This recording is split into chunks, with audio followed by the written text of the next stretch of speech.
Ok. Hermanos, vamos a hacer algo parecido del día miércoles.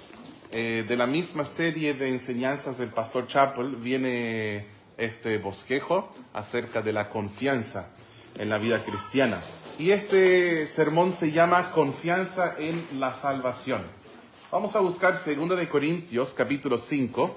Les invito a acompañarme, por favor, a 2 de Corintios, capítulo 5, donde estaremos leyendo desde el versículo 14 como introducción. 2 de Corintios 5, versículo 14. ¿Ya lo tienen? Ok. Dice así: porque el amor de Cristo nos constriñe, pensando esto, que si uno murió por todos, luego todos murieron. Y por todos murió para que los que viven ya no vivan para sí, sino que aquel que murió y resucitó por ellos. De manera que nosotros de aquí en adelante a nadie conocemos según la carne, y aun si a Cristo conocimos según la carne, ya no lo conocemos así. De modo que si alguno está en Cristo, nueva criatura es. Las cosas viejas pasaron, he aquí todas son hechas nuevas. Y todo esto proviene de Dios, quien nos reconcilió consigo mismo por Cristo. Y nos dio el ministerio de la reconciliación, que Dios estaba en Cristo reconciliando consigo al mundo, no tomándoles en cuenta a los hombres sus pecados, y nos encargó a nosotros la palabra de reconciliación. Así que somos embajadores en nombre de Cristo, como si Dios rogase por medio de nosotros. Os rogamos en nombre de Cristo, reconciliaos con Dios. Al que no conoció pecado, por nosotros lo hizo pecado, para que nosotros fuésemos hechos justicia de Dios en él. Nunca ha habido un tiempo en la historia donde más se necesitaba entender, no solo comprender, sino también creer las promesas de Dios, tan desesperadamente como en el día de hoy. Hay una emoción abrumante en la actualidad, en las personas en el día de hoy, y es la incertidumbre. Hay incertidumbre en cuanto a la economía, hay incertidumbre en cuanto a ideologías, hay incertidumbre en cuanto a la política, para muchas personas en cuanto al empleo, hay incertidumbre e inquietud por Israel, por guerras y muchas otras cosas. Sin embargo, mientras esta incertidumbre está en el aire, el pueblo de Dios puede vivir con confianza. Y la palabra de Dios nos otorga una confianza en cuanto a la salvación. Y eso es lo que vamos a ver un poco esta mañana. En el versículo 1 del texto bíblico, dice: porque sabemos que si nuestra morada terrestre, este tabernáculo, se deshiciere, tenemos de Dios un edificio, una casa no hecha de manos, eterna en los cielos. El apóstol Pablo tenía confianza de un hogar en el cielo. Miren lo que dice el versículo 6. Dice: así que vivimos, ¿qué dice? Confiados siempre, y sabiendo que entre tanto que estamos en el cuerpo, estamos ausentes del Señor, porque por fe andamos, no por vista. Necesitamos fe, hermanos, en las promesas de Dios. Pero ¿qué dice? Confiamos. Hermanos, ¿están despiertos? ¿Están conmigo? No sé si pasa algo allá, pero estamos aquí en la palabra, ¿ya? Pongamos atención a lo que dice el Señor. En el versículo 8 dice: ¿pero qué? Confiamos. Pero confiamos, y más, quisiéramos estar ausentes del cuerpo y presentes al Señor. La razón por esta confianza que tenía el apóstol Pablo y que debemos de tener cada uno de nosotros no fue porque él tenía un concepto de autosuficiencia o de su éxito propio o méritos propios, sino porque él había recibido al Señor Jesucristo como su Salvador personal. Hermanos, no hay nada como la estabilidad y la confianza espiritual en la vida de una persona salva. Mientras todo el mundo, con nervios, con ansias, coge sus uñas y tiembla, nosotros estamos firmes, parados sobre la roca que es Jesús. Hoy vamos a escuchar el testimonio de cómo Pablo entró en su relación con Cristo, la cual llegó a ser el fundamento de su vida. Primero, vemos el milagro de la salvación. La salvación es el milagro de un momento. Ten cuidado con este concepto religioso de que uno pueda nacer siendo cristiano. Ah, no, yo soy salvo desde la cuna. No, no fuiste salvo desde la cuna. Cristo dijo, os es necesario nacer de nuevo. Tengan cuidado con este concepto de que la salvación es un proceso largo. En un punto de mi vida dije ya, desde hoy voy a empezar a tratar de esforzarme para ser salvo, ojalá un día. No, esta no es la salvación. La salvación es el milagro de un momento. Miren lo que dice en el versículo 14, dice, porque el amor de Cristo nos constriñe, pensando esto, que si uno murió por todos, luego todos murieron. El momento de la salvación, tú te mueres a ti mismo y vuelves a nacer, a tener vida. Cristo murió por ti, fue sepultado y resucitó. Tú tienes fe en su obra redentora y entras en su muerte con él para ser resucitado en nueva vida. Dice en el versículo 15, y por todos murió, para que los que viven ya no vivan para sí, sino para aquel que murió y resucitó por ellos. A veces nosotros pensamos en el Evangelio de Cristo solo como el poder de Dios para la salvación, pues lo es. Amén. Pero también en el Evangelio de Cristo nosotros encontramos el poder para la vida cristiana. Para vivir cada día. El Evangelio no solo fue mi salvación en el momento que me arrepentí y creí en ello, sino también el Evangelio me da poder hoy para vivir para Cristo, para andar en nueva vida, en el poder de su resurrección. Y ese versículo habla de ya no vivir para sí, sino vivir para aquel que murió por ti y resucitó. Este es el Evangelio, murió por ti y resucitó. Y por el Evangelio de Cristo nosotros vivimos una vida para Él. Miren al versículo 18, el milagro de la salvación dice, y todo esto proviene de Dios, quien nos reconcilió consigo mismo por Cristo y nos dio el ministerio de la reconciliación. Esta reconciliación con Dios es el milagro de un momento. El versículo 19, que Dios estaba en Cristo reconciliando consigo al mundo, no tomándoles en cuenta a los hombres sus pecados, y nos encargó a nosotros la palabra de reconciliación. Esta es la salvación. El versículo 21 dice, al que no conoció pecado, ¿quién es? Es Cristo. Cristo no conoció pecado. Y Él, por nosotros, dice Dios, lo hizo pecado. Dios le hizo a Cristo pecado. No es que Dios haya cometido pecado en contra de Cristo, sino de que Cristo, quien no conoció pecado, que nunca hizo pecado, Cristo mismo se convirtió en pecado para que tú pudieras ser convertido en la justicia de Dios. Esta es la justificación. Una transacción gloriosa, donde Cristo toma en sí tus pecados y te regala a ti su perfecta justicia. Este es el milagro de un momento.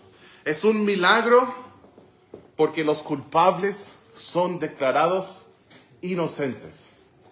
¿Culpables? Sí, culpables.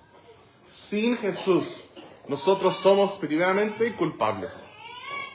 Hemos infringido la ley de Dios y somos culpables de pecado.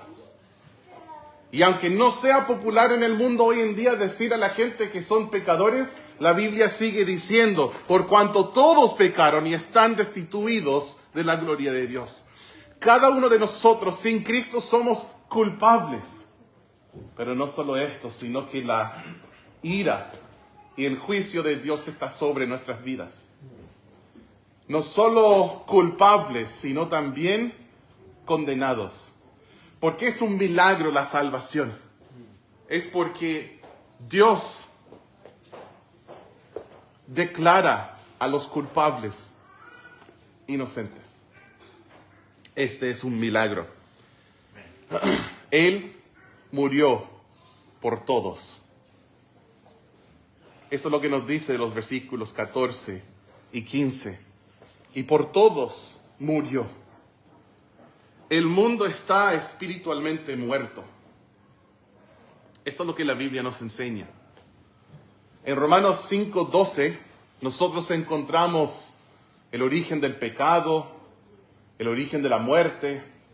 Dice en Romanos 5:12, por tanto, como el pecado entró en el mundo por un hombre, y por el pecado la muerte, así la muerte pasó a todos los hombres por cuanto todos pecaron.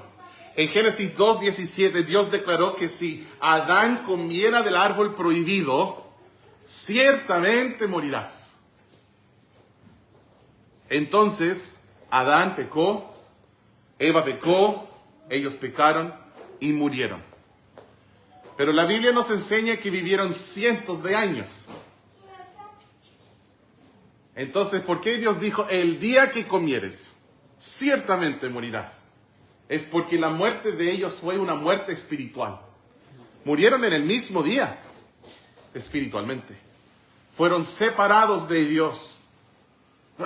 Pero Jesucristo, que la Biblia nos dice es el segundo Adán, Él fue a Gólgata, un lugar de muerte, y murió por nosotros. Entonces la salvación es un milagro porque un mundo culpable y muerto en sus delitos y pecados puede ser declarado inocentes y encontrar el perdón de Cristo. La salvación es un milagro porque un mundo culpable es reconciliado con Dios. Ustedes vieron en el pasaje que leemos cómo hablaba de la reconciliación en el versículo 18, y todo esto proviene de Dios, quien nos reconcilió consigo mismo por Cristo y nos dio el ministerio de reconciliación. Hablaremos de esto un poco más después, el ministerio de reconciliación. Él nos reconcilió consigo mismo por Cristo. Dice que Dios estaba en Cristo reconciliando consigo al mundo, no tomándoles en cuenta a los hombres sus pecados. Entonces, ¿qué es la reconciliación? La reconciliación es el restablecimiento de la concordia, la amistad entre dos o más partes enemistadas. Cuando hay un conflicto y después se vuelve a la paz, esta es la reconciliación. Y en el contexto de los pecadores, de nosotros, ¿a qué se refiere lo que nosotros leemos cuando dice que Dios estaba en Cristo reconciliándonos consigo mismo? ¿A qué se refiere? Incluye la salvación y la nueva vida en Cristo y la paz que Dios hizo mediante la sangre de la cruz de Cristo. Nosotros nos hicimos enemigos de Él y luego Él tomó la iniciativa para con nosotros. Si yo y Diego nos ponemos a pelear y yo le ofendo a él, yo cometo un error. Como él es un angelito, no hizo nada.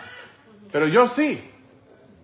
En esta situación, humanamente hablando, ¿quién tiene la responsabilidad de tomar la iniciativa buscando reconciliación? obviamente yo. Él no hizo nada. Pero ¿qué es la reconciliación divina? No es así. Nosotros le amamos a Él porque Él nos amó primero. Dios toma la iniciativa. Siendo miserables, pecadores, esclavos del pecado, alejados de Dios, enemistad contra Él, en este momento Cristo murió no por sus amigos, sino por sus enemigos. Esta es la reconciliación de Dios.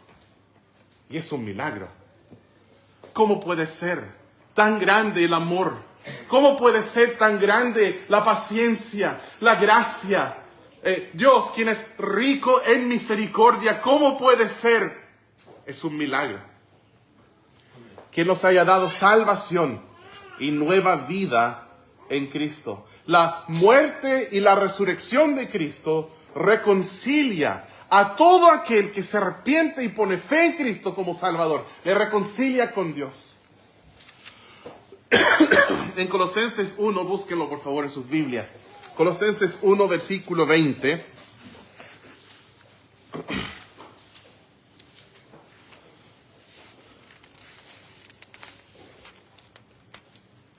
Estoy tosiendo mucho, pero no estoy enfermo. Como me operé y me entubaron, por 10 días como que no he cantado, no he gritado, he hablado bajito. Y hoy estoy emocionado, mi garganta está volviendo al rumbo un poco. Colosenses 1, versículo 20, y justo el hermano Ignacio escogió los himnos más altos, más fuertes, con la melodía más difíciles para el día de hoy. Yo estaba cantando, Gloria cante. Bueno, Colosenses 1, versículo 20, dice, y por medio, versículo 20, por medio de él, reconciliar consigo todas las cosas, así las que están en la tierra como las que están en los cielos, haciendo la paz mediante la sangre de su cruz. Y a vosotros también, que erais en otro tiempo extraños y enemigos en vuestra mente, haciendo malas obras, ahora os ha reconciliado. Cristo llegó a ser el sacrificio por nuestro pecado. Cristo se sacrificó por nosotros. Él fue hecho pecado para que nosotros pudiéramos ser hechos justicia de Dios en Él. Cristo sintió nuestro dolor y vergüenza. Vayan conmigo, por favor, a Primera de Pedro. Primera de Pedro, capítulo 2. Yo recuerdo cuando recién tuve una Biblia en mis manos y empecé a buscar los capítulos, los libros y todo, y saben que me costó tanto encontrarlos, pero después de un domingo, 2 domingos, 3 domingos, 4 domingos, 1 mes, 2 meses, 3 meses, leyendo la palabra cada día y nutriéndome, alimentándome con el pan diario espiritual de la palabra no adulterada, yo iba conociendo y de pronto el pastor decía, vamos a Salmos. Y yo dije, en mí, yo sé dónde está Salmos. Y lo encontré. Y yo sé que es difícil, quizás estás recién conociendo tu espada, no te desanimes, es normal esto, es la etapa que todos vivimos, así que paciencia contigo mismo, y si el pastor va muy rápido y yo sé cómo es, dice vamos a Primera de Pedro y tú vas buscando quizás en el índice o quizás buscando así y de pronto lo encuentras y Primera de Pedro 2 y mira si el pastor termina de leer el versículo y dice vamos a Romanos. Recuerdo cómo es, no te desanimes, es normal, ¿sí? Ok, Primera de Pedro capítulo 2, versículo 24, dice, dice, quien llevó él mismo nuestros pecados en su cuerpo sobre el madero, para que nosotros, estando muertos en los pecados, vivamos a la justicia y por cuya herida fuisteis sanados. Nosotros aquí, leyendo este versículo, podemos ver algo muy interesante que dice acerca del cuerpo de Cristo y de, hola Lía, y de nuestros pecados. ¿Ya? Dice que Él llevó en su cuerpo nuestros pecados. En el español la palabra en es un poco más ambigua que la palabra en griego. En español en puede significar dos cosas por lo menos.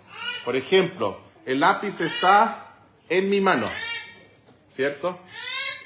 El lápiz está en mi mano, ¿cierto? Entonces puede significar encima de o puede significar dentro de. El griego es un poco más preciso. Quizás si tú eres bilingüe y conoces el inglés también. Esta palabra en es la palabra on. Esta palabra en es la palabra in. On, in. En el griego es así también. No es en y en. Uno es encima de y el otro es dentro de. Aquí en 1 de Pedro capítulo 2 y el versículo 24 aparece la palabra en. Dice que Él llevó nuestros pecados en su cuerpo. La palabra en su cuerpo no es encima de. Dios no colocó sobre sus hombros nuestros pecados como una carga. No, la palabra en es la palabra dentro de. Cristo literalmente dentro de su cuerpo llevó nuestros pecados en la cruz. Es por esto que dice en 2 de Corintios 5:21 que Dios le hizo pecado. Cristo se convirtió él mismo en pecado. Y la ira de Dios se derramó de los cielos contra él. Y contra todos los pecados que nosotros hemos cometido. Este es el milagro de la salvación. ¿Por qué lo hizo Dios? Para reconciliar a los culpables. Para reconciliar a los pecadores con Él mismo. Cristo en la cruz, cuando se sacrificó por nosotros, Él sintió nuestro dolor y nuestra vergüenza. Nosotros leemos esta frasecita al final, dice, y por cuya herida fuisteis sanados. Miren conmigo en Isaías capítulo 53, por favor. Isaías 53.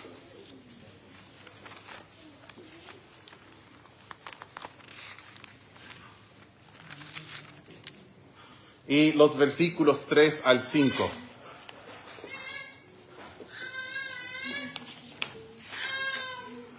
Dice, despreciado y desechado entre los hombres, varón de dolores, experimentado en quebranto, y como que escondimos de él el rostro, fue menospreciado y no lo estimamos.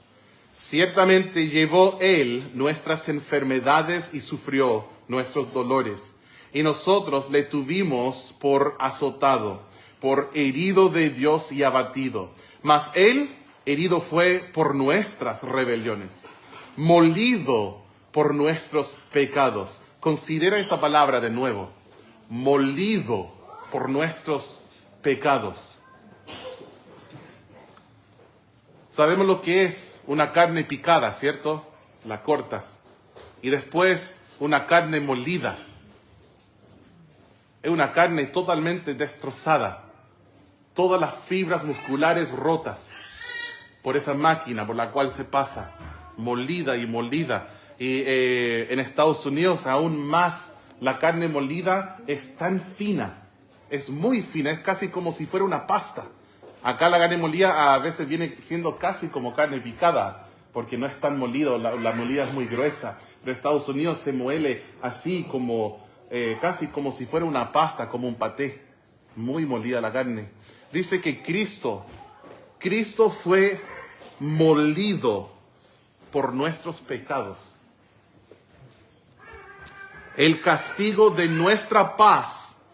Acuérdense, ¿qué significa la reconciliación? Hacer paz entre dos partes enemistadas.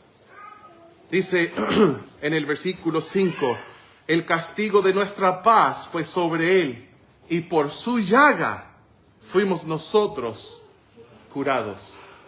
Sí, la salvación es un milagro de Dios, un sacrificio para reconciliar a la humanidad con Dios. Vamos a volver a 2 de Corintios 5.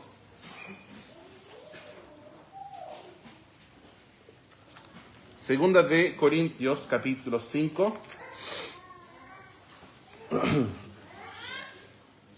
El próximo punto que vamos a ver es la manifestación de la salvación. Hemos visto que el milagro de la salvación, ahora la manifestación de la salvación. Miren lo que dice 2 de Corintios 5, versículo 17. Dice que de modo que si alguno está en Cristo, nueva criatura es. Las cosas viejas pasaron. He aquí, todas son hechas nuevas. Aquí nosotros leemos acerca de la nueva criatura. Esto, hermanos, refiere al hombre nuevo que Dios vuelve a crear en nosotros. Somos una nueva creación, una nueva criatura. En el momento de la salvación, nacemos de nuevo. En el libro de Efesios capítulo 4, versículo 24, dice así: vestíos del nuevo hombre, creado según Dios, en la justicia y santidad de la verdad. El nuevo hombre es según Dios, o sea, es como Dios, en cuanto a justicia y santidad. La nueva creación del hombre desea servir a Dios. O sea, el nuevo hombre en mí desea servir a Dios. Pero ¿qué pasa, pastor, cuando no quiero servir a Dios? Es que también en ti está el viejo hombre. La naturaleza adámica, como se le suele decir. Tú eres un descendiente de Adán. Y existe esta dualidad en ti. En algunos lugares en la Biblia se llama hombre nuevo y hombre viejo. El hombre nuevo acude a Dios. Y dice: Señor, heme aquí. El hombre viejo se esconde y arranca. Y dice: no, Señor, yo no, otro. El hombre nuevo anhela servir a Dios, anhela congregarse. El hombre nuevo, no tienes que agarrarle por la oreja y decirle: vamos al culto. No, el hombre nuevo dice: pongámosle alarma, mañana a casa de Dios. El hombre nuevo dice: voy a cerrar mi emprendimiento el domingo, porque es día del Señor. El hombre viejo dice: pero las lucas nos van a alcanzar, tenemos que abrir el domingo. Voy a ir en la mañana, pero en la tarde no voy a ir a trabajar, porque necesito el dinero. Pero el hombre nuevo dice: domingo es día del Señor, lo voy a entregar a Él y me voy a congregar. El hombre nuevo desea ganar almas.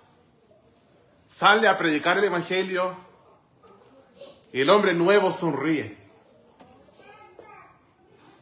Entrega un tratado a pesar de que el hombre viejo dice: no lo hagas, te van a tildar de fanático. El hombre viejo dice: no, pero ¿qué pasa acá? ¿Qué dirán de mí? Se van a burlar de mí, me van a rechazar. Hermanos, Dusan, como nos pasó 100 veces ayer. Ayer no sé qué pasaba con la gente, pero muchos nos rechazaban tratados. Pero ¿saben qué? Igual, yo llevaba 50, él tenía 50, y se nos acabaron así. Y el hombre viejo dice: mira, tantos que rechazaron. Y el hombre nuevo va camino a la casa después y encuentra varios equipos, no sé, de básquetbol o de qué cosa, eran cientos, con sus padres esperando un bus. El hombre nuevo dice: parémonos ahí porque tenemos algunos tratados más en el auto. Sí lo hicimos ayer. Ani Cisterna y Ignacio se bajaron de mi jeep. Ya habíamos terminado y íbamos rumbo a la casa. Y los dos bajaron con, qué sé yo, unos 100, 200 tratados más y se les acabaron así. Y el hombre nuevo dice: qué bien, eso fue bueno. Eso fue. El hombre viejo dice: me quedo en el auto mejor. Anda tú, Ani. Estaba conduciendo, no me echen la culpa. ¿Ya? El hombre viejo dice: no, otro puede hacerlo. He visto que va un buen grupo los días sábados, así que no me necesitan a mí. Ya están saliendo muchos. El hombre nuevo dice: yo no quiero perder la acción. Yo quiero estar ahí en medio del fuego. Yo quiero estar en las primeras líneas de la batalla. Heme aquí, Señor. Eso es lo que dice el hombre nuevo. El hombre nuevo dice, voy a honrar a Dios temiéndole con mi billetera, diezmando, ofrendando para misiones. El hombre nuevo va a decir, en vez de 10 minutos extra de sueño, de descanso, voy a tomar 10 minutos de mi agenda para arrodillarme y en silencio, en privado, en mi aposento, orar al Señor. El hombre viejo va a decir, no tengo tiempo para eso. El hombre nuevo va a decir, yo no puedo sobrevivir sin la oración. El hombre nuevo va a decir, necesito pan, tengo que comer. El hombre nuevo con Job dirá, he estimado las palabras de Jehová más que mi comida necesaria. El hombre viejo va a decir, ¿quién tiene tiempo para leer la Biblia? El hombre nuevo va a decir, si no la leo, me muero.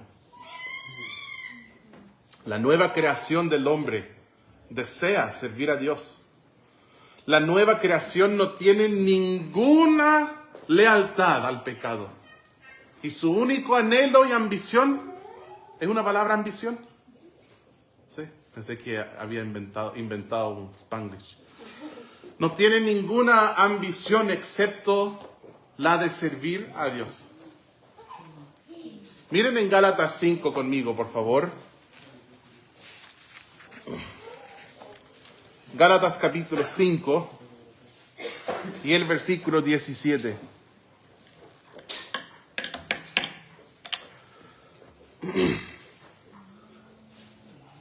¿Qué hablamos del deseo? El deseo, la nueva creación desea servir a Dios. No tiene ninguna lealtad al pecado. Solo anhela servir a Dios. El versículo 17 dice, porque el deseo de la carne es contra el espíritu.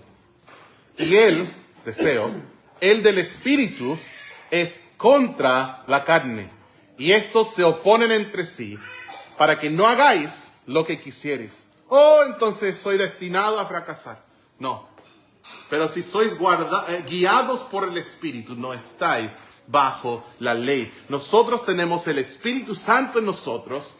Cuando creemos en Cristo como Salvador, el Espíritu Santo entra, mora en nosotros, nos vivifica y Él os dio vida a vosotros cuando estabais muertos en vuestros delitos y pecados. El Espíritu Santo vive y mora en nosotros y nos empodera para vivir la vida cristiana porque Cristo murió por nosotros y resucitó.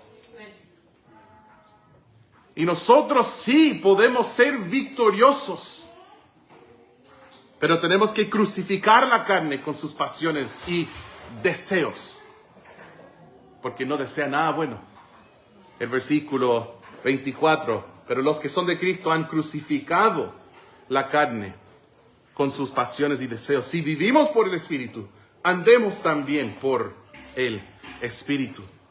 Pastor, yo siento que el hombre viejo es tan fuerte, el hombre nuevo es tan débil. Es por la dieta que tienes.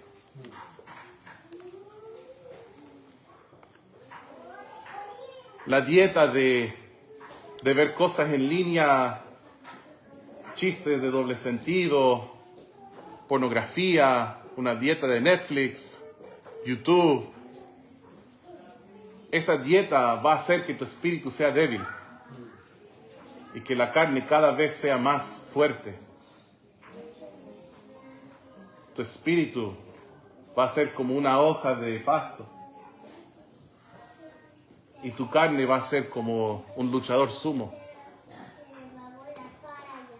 Por eso sientes que fracasas y pierdes la batalla constantemente. No te haría mal ayunar y orar un día, 2 días, 3 días, 4 días, 5 días. No te haría mal buscar al Señor, disciplinar la carne, traerla bajo sujeción al Señor. ¿Quieres que tu espíritu sea fuerte? Anda en el espíritu. Lee la palabra de Dios cada día, ora cada día. Y cuando tú sientes un santo impulso, jamás creas que esto es ti, porque tú eres un miserable pecador, como el hombre que yo veo en el espejo cada día. Si tú tienes un santo impulso, el Espíritu Santo obrando en ti, obedécelo. Si Él te dice, ¿sabes qué? El pastor habló de tratados hoy. Saliendo en esta mesa hay tratados, lleva un montón. Regala uno a tu vecino. Si este vecino que viste llorando el otro día, si este vecino que le ves solito cada día, si este vecino que deja la música muy fuerte porque se emborracha y queda dormido en la noche, si este vecino que hace asados y bebe y son insolentes con sus amigos, si este vecino, si el Espíritu Santo lo pone en tu corazón, obedécele. ¿Quieres ser fuerte espiritualmente? Anda en el Espíritu. Eso es lo que la palabra nos enseña. Y es la manifestación de la salvación en nosotros. Nosotros somos una nueva criatura. Si estás en Cristo, puedes tener confianza porque tienes una nueva naturaleza. Eres un hombre nuevo. Amén. También volvamos, hermanos, a 2 Corintios 5. Nosotros podemos ver en el texto bíblico, podemos ver el ministerio de los salvos. Hemos visto el milagro de la salvación, la manifestación de la salvación, y ahora vemos el ministerio de los salvados. En el versículo 18, al final del versículo, después de la última coma, dice, y nos dio el ministerio de la reconciliación. Nosotros tenemos un ministerio. Y el ministerio es la reconciliación. ¿Qué es esto? ¿Qué es la reconciliación? En el versículo 19 lo explica muy bien. Dice, primero, Dios nos reconcilió consigo mismo.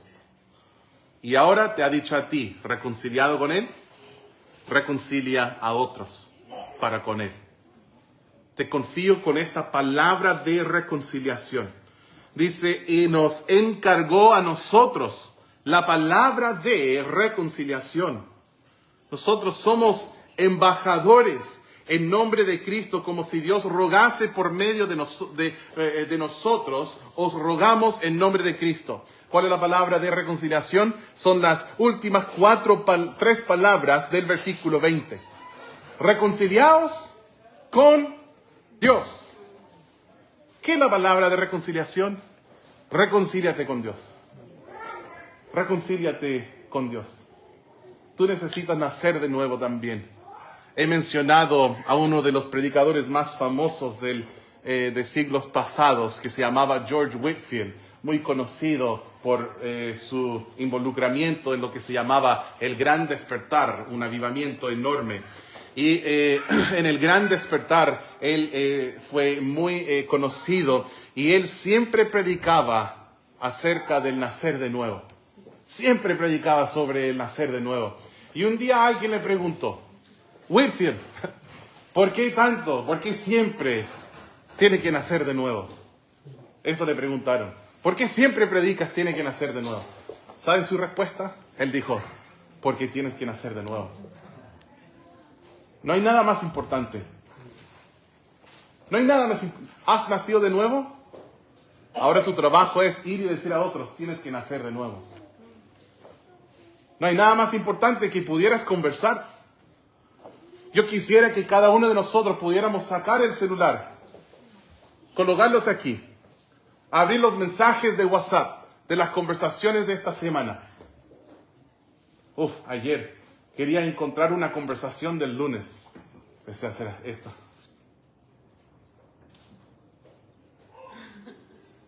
Ahí está. Recuerdo, me senté en un discipulado esta semana con Camila y en el tiempo que estuvimos juntos me llegaron como 5 o 6 conversaciones de WhatsApp. Y lo abrí después. Yo sé que hemos hablado miles de palabras por WhatsApp esta semana. Todos. WhatsApp, Messenger, Instagram. Miles de palabras. Quisiera abrir nuestros celulares a cada uno. Que pudiéramos revisar cada palabra, cada conversación de toda esta semana. Y ver el porcentaje de estas conversaciones que tienen que ver con Jesús. Si yo abro tu celular y reviso las conversaciones de hoy, ¿habrás hablado de Jesús? Si revisamos las conversaciones de ayer, ¿habrás hablado de Jesús? Hermanos, ¿hay otro tema más importante? No hay nada más importante. ¿Cuántas veces dijiste esta semana a alguien, tienes que nacer de nuevo? ¿Cuántas veces esta semana dijiste, reconcíliate con Dios? La palabra de la cruz, dice 1 Corintios capítulo 1, es salvación. Dios escogió la palabra de la cruz como poder de salvación. El Evangelio de Cristo es poder de salvación, dice Romanos 1:16. A todo aquel que cree. ¿A cuántas personas has dicho esta semana, Cristo murió por ti, fue sepultado y al tercer día resucitó? Ayer me acerqué a una señora, se llama María. Estaba esperando un bus Lino, que va a Ibáñez. Y ella es de Ibáñez y su mamá vive allá. Ella compró medicamentos para la mamá. Le había entregado un tratado a María. Y después le dije, ¿y por qué no mandamos uno para la mamá también? En la bolsa. Bueno, sí, no hay problema. Ponemos un tratado en la bolsa para su mamá también. Ese tratado es mucho más importante que los medicamentos. ¿Qué aprovechará el hombre si ganare todo el mundo y perdiere su propia alma? Quizás estos medicamentos salven la vida de su mamá. O agreguen 1 año más de su vida, o 5 años más a la vida. No sé. Pero ¿qué provecho hay si disfruta 5 años más en su pecado, solo para morir e ir al infierno? ¿Qué ventaja hay para el hombre ganar todo el mundo? ¿Qué cosa más importante podría yo hablar con María? Más que decirle, reconcíliate con Dios. Cristo murió por ti y resucitó. Tú necesitas nacer de nuevo. Una mujer de edad, bastante más edad que uno, ella necesita ser salva. Si tú estás aquí y no tienes certeza de tu salvación, tú estás en esa nube de incertidumbre que yo mencioné al principio. Y parte de tu incertidumbre es tu destino eterno. Si estás aquí y es tu caso, no hay nada más importante que yo te pueda decir excepto reconcíliate con Dios. Cree en el Señor Jesucristo y serás salvo. Él murió por tus pecados y resucitó. Y tú puedes tener vida eterna. Ven a Él. Conviértete a Él. Vuelve a Cristo. Cree en Él como Salvador. No hay nada más importante. La palabra de reconciliación. Oh, pastor, no sé si puedo salir a ganar almas con usted, pues no sé qué decir. Di, era ciego y ahora veo. Nada más. Di a la persona, reconcíliate con Dios. Ya, pero cuéntame más. Yo no sé más, solo sé esto, reconcíliate con Dios. Tiene que nacer de nuevo. Sí, pero ¿por qué hay una Biblia católica y una Biblia evangélica? La verdad, Señor, no sé mucho, pero tú necesitas nacer de nuevo. ¿Con quiénes se casaron los hijos de Adán? La verdad, tengo que estudiar el tema más, no estoy seguro. Y por si acaso se casaron con sus hermanas. ¿Ya?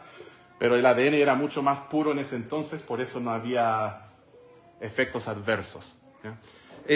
Después, en la ley de Moisés, se prohibió el incesto. Señor, yo no sé con quiénes se casaron, pero sí sé esto. Cristo murió por tus pecados, fue sepultado y resucitó. Cree en Él y serás salvo. No sé qué decir. ¿Cristo te dio la palabra de reconciliación o no? Yo no sé qué decir. ¿Estás diciendo que Él no te dio la palabra? Sí, te la dio. Y si no te la sabías, la sabes ahora porque yo te dije. Yo no sé qué decir. Tú tienes la palabra de reconciliación. No necesitas nada más. Solo decir, yo era un ciego y ahora veo. Dios nos ha llamado, hermanos, a ser embajadores. Si tú eres salvo, tú eres un embajador. La palabra embajador la busqué en el diccionario. Significa un diplomático del más alto nivel que es el representante oficial de un estado ante otro. Cristiano, este mundo no es nuestro hogar. Somos asignados a este país por el Rey de Reyes para proclamar la palabra de reconciliación, para representar la patria celestial.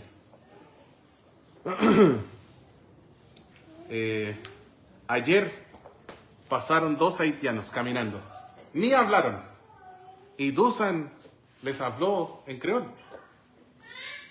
Y yo en mí pensé, ¿y cómo sabe él que son haitianos? Es que se ven diferentes, actúan diferentes, se visten diferentes, son de otra nación. Yo sé, los extranjeros son raros. Ustedes lo saben mejor que cualquier otro. Tienen un raro como pastor. Yo soy raro. Ahora iba a saludar a Pati Cisterna y me acerqué y empecé a darle la mano. Y era como, ay, no. Y le di un beso. Porque estamos en Chile. Pero como extranjero tengo costumbres raras. Me visto raro, hablo raro, digo abeja en vez de oveja, me equivoco, siempre conjugo los verbos mal, no entiendo el subjuntivo. Y ustedes son tan amables para siempre recordármelo. No. Los extranjeros son raros. Somos muchos extranjeros aquí presentes. A ver. Veo 5 por lo menos que me vienen a la mente rápidamente. Nosotros sabemos, somos diferentes. Somos diferentes. Bueno, si tú eres salvo, has de ser diferente.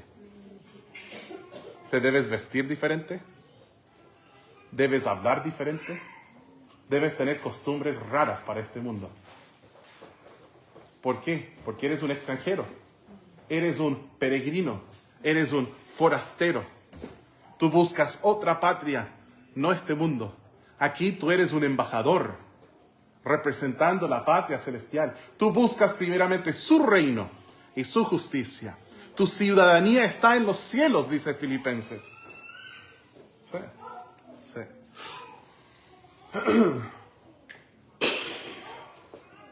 Es una vergüenza para un país cuando un extranjero de tu patria, en el país donde tú vives también como extranjero, se porta mal. ¿Saben que si sale mañana en el divisadero, gringo o estadounidense, norteamericano, quema un bosque, en el bosque encantado camino a Vallamurta? ¿Saben qué? Me daría una tremenda vergüenza.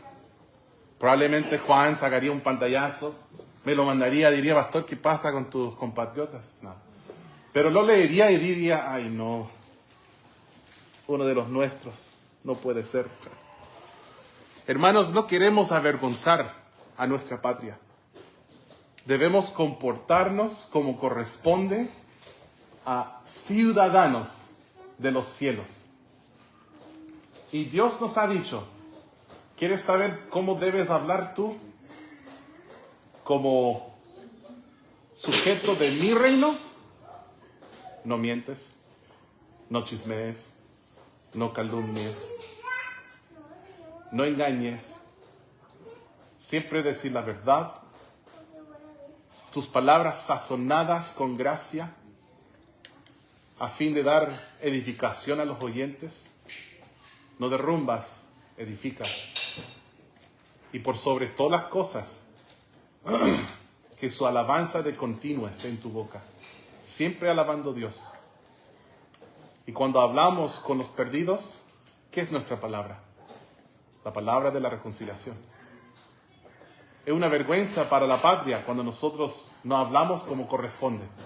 Imagínate que Joe Biden le dice al embajador de Estados Unidos, tú vas a tener una reunión con Boric, dígale tal cosa, 1, 2, 3, 4 y 5, por favor, de mi parte y con mucho cariño. Después el embajador, no sé por cuál motivo, quizás sea de otro extremo político, no sé, pero entra al Boric y con una prepotencia cambia los 5 puntos. Sería una vergüenza para la patria, porque no representó bien al poder más alto de su tierra. Nosotros representamos al Rey de Reyes. ¿Y qué palabra debemos decir a la gente? Reconcíliate con Dios. Esta es la palabra de reconciliación que Él nos ha encomendado. Fíjense de esto, cuando un gobierno manda a un embajador a otro gobierno, significa que ellos están en términos amistosos. ¿Sabían eso? Cuando algún superpoder va a tener conflictos, tomemos el ejemplo de Estados Unidos. Cuando va a tener un conflicto con Cuba, con Venezuela, con Rusia, con China, con Arabia Saudita, ¿saben lo primero que hacen? Extraen su embajador.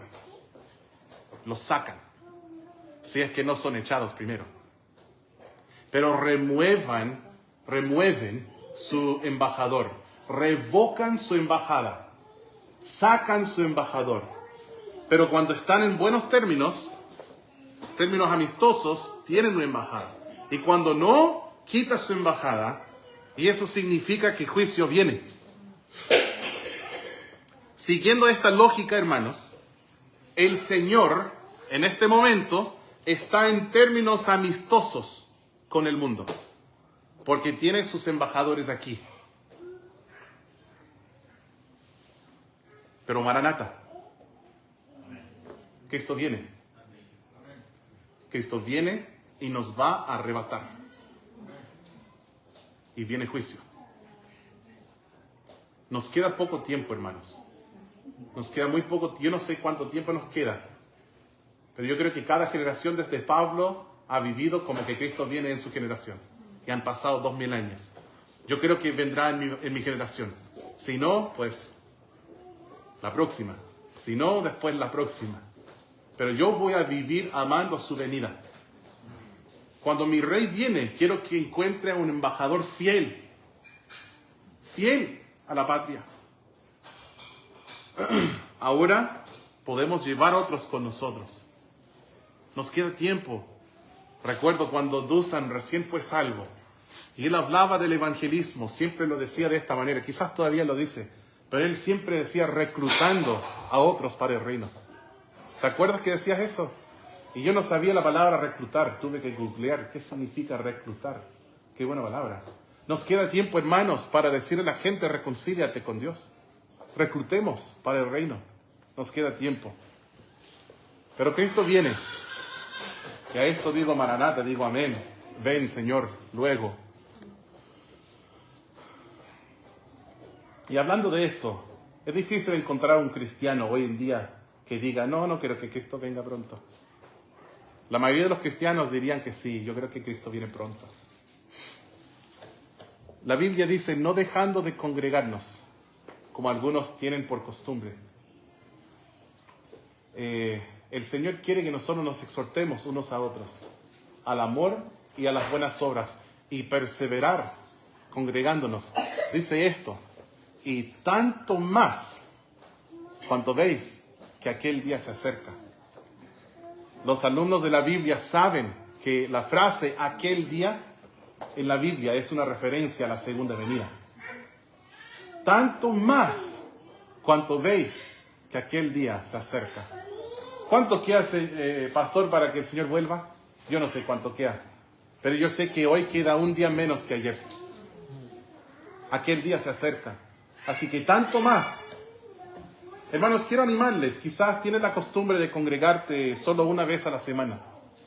Haz el esfuerzo para que puedas congregarte 3 veces a la semana.